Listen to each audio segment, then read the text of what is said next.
नमस्कार, बिहार तक देख रहे हैं आप और आपके साथ मैं हूं आशीष अभिनव। देखिए, मतदान संपन्न हो चुका है। अब सबकी निगाहें इस बात को लेकर हैं कि आखिर 243 विधानसभा सीटों में कौन कहां से जीत रहा है। हम चलिए आपको शुरुआत करते हैं। 243 विधानसभा सीटों के बारे में भी बताएंगे, एक एक कर बताएंगे। सबसे पहले चलिए शुरुआत करते हैं। हमारे हाथों में कुछ लिस्ट है।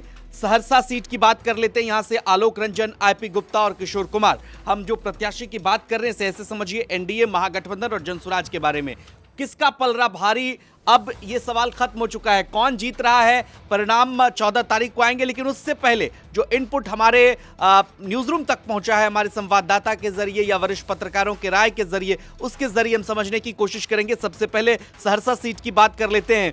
कौन जीत रहे हैं इंद्रमोहन सर आपकी नजर में सहरसा, इनपुट के आधार पे? देखिए, हमारे पास जो जानकारी है उसके अनुसार सहरसा की सीट पर आलोक रंजन और आईपी गुप्ता और साथ में किशोर कुमार और मुन्ना जो चुनाव लड़ रहे हैं। ये आईपी गुप्ता इस बार के चुनाव में सबसे सरप्राइजिंग फैक्टर होंगे।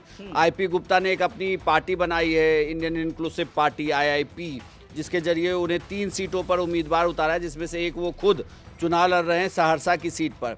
उनकी चर्चा चुनाव में इसलिए भी है क्योंकि ये कहा जा रहा है कि महागठबंधन के पक्ष में पूरे बिहार में तांती ततैया समाज का इन्होंने वोट ट्रांसफ़र कराया है और वो महागठबंधन को हर सीट पर ट्रांसफ़र होता हुआ दिखा भी है। महागठबंधन को इसका फ़ायदा भी होगा। लेकिन क्या खुद वो चुनाव जीत रहे हैं या फिर यहाँ पर आलोक रंजन जो बीजेपी के पहले से विधायक रहे हैं, या किशोर कुमार मुन्ना जो जनसुराज से चुनाव लड़े और किशोर कुमार मुन्ना वहाँ पे विधायक रह चुके हैं, तो उनकी भी काफ़ी चर्चा रही है। तो सबसे बड़ी बात यह कि जो जानकारी हम तक निकल कर सामने आ रही है, सहरसा की सीट पर बहुत टफ फाइट हुई है।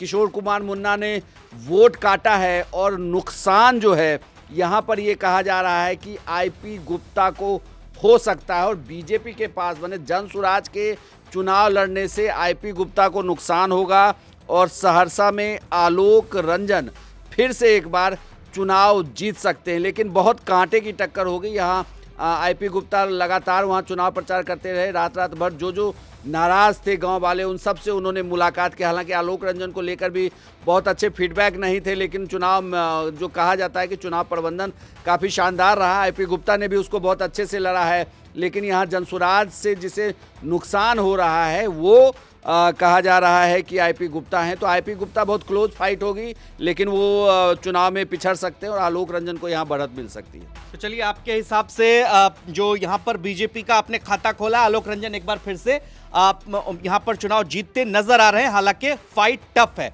मतलब पहले सीट के बारे में हमने आपको बताया कि फाइट टफ है और आईपी गुप्ता ने चूंकि चुनाव बेहतर तरीके से लड़ा है, एज जरूर बीजेपी को है, लेकिन चुनाव में कुछ भी हो सकता है। बहरहाल आगे और भी अपडेट्स के लिए आप देखते रहिए बिहार तक।